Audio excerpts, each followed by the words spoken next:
Olá pessoal, tudo bem? Eu sou Renato Moraes, sócio de contencioso e arbitragem do Cassione Advogados, e esse é mais um episódio do nosso Civil Talks.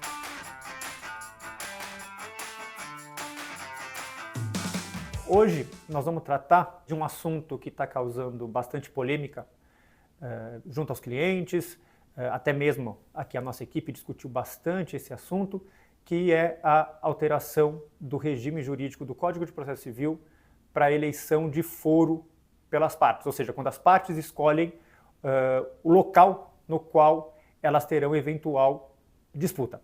E para essa discussão, nós vamos fazer hoje um Civil Talks dentro de casa, dentro da equipe do contencioso do nosso escritório.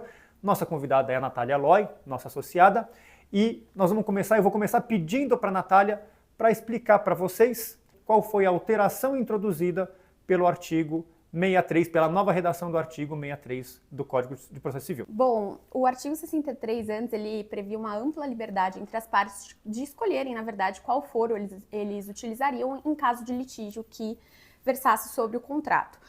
A alteração nova do Código de Processo Civil, ela foi bastante radical, na verdade, e ela agora determinou, ainda em relações que não tenham natureza consumerista, que a eleição de foro apenas será válida se ela tiver pertinência ou relação com o domicílio de uma das partes ou do local em que a obrigação será realizada.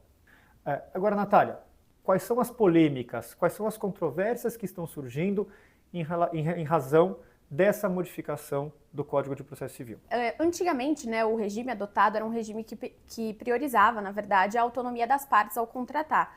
E esse regime já estava bastante consolidado há muitos anos e nunca tivemos problemas com isso. Com a alteração do código, na verdade, a gente entra numa situação de incerteza, porque na prática a gente sabe que todos os municípios da Grande São Paulo podem ser considerados como a mesma coisa, mas para o judiciário isso pode levar a questionamentos, tendo em vista que são comarcas diferentes, e esses questionamentos eles não existiam no regime anterior, em que a escolha de foro era livre entre as partes. Como segundo exemplo, nós temos um caso de uma empresa que possui uma matriz e uma subsidiária. Vamos tomar como exemplo uma empresa que tem a matriz em São Paulo e a subsidiária em Santos. Nesse cenário, é natural que a subsidiária ela eleja o foro da matriz para dirimir questões do contrato, justamente porque é onde a empresa centraliza suas atividades e normalmente onde existe um departamento jurídico que pode lidar com problemas que decorram dos contratos.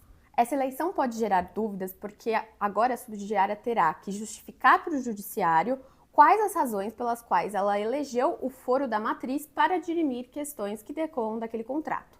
Agora, eu queria que você explicasse para o pessoal o que nós estamos sugerindo como alternativas diante dessas dificuldades que surgiram a partir da alteração na legislação. Bom, Renato, nós temos algumas ideias, na verdade, elas são iniciais porque elas dependem da jurisprudência, da aplicação da nova mudança do código, mas uma das alternativas seria detalhar no contrato as razões pelas quais a escolha de foro foi diversa do foro da sede da empresa, explicando para o judiciário que existe uma relação entre a comarca escolhida e o domicílio da empresa ou o objeto do litígio. Uma segunda opção seria a eleição de foros alternativos, porque com a inclusão de dois foros diferentes, a gente evita que o judiciário anule um deles e acabe por escolher um terceiro foro que talvez não seja tão interessante para a empresa. No exemplo da subsidiária, que está localizada em Santos e a matriz em São Paulo, colocando ambas as comarcas na cláusula de eleição de foro,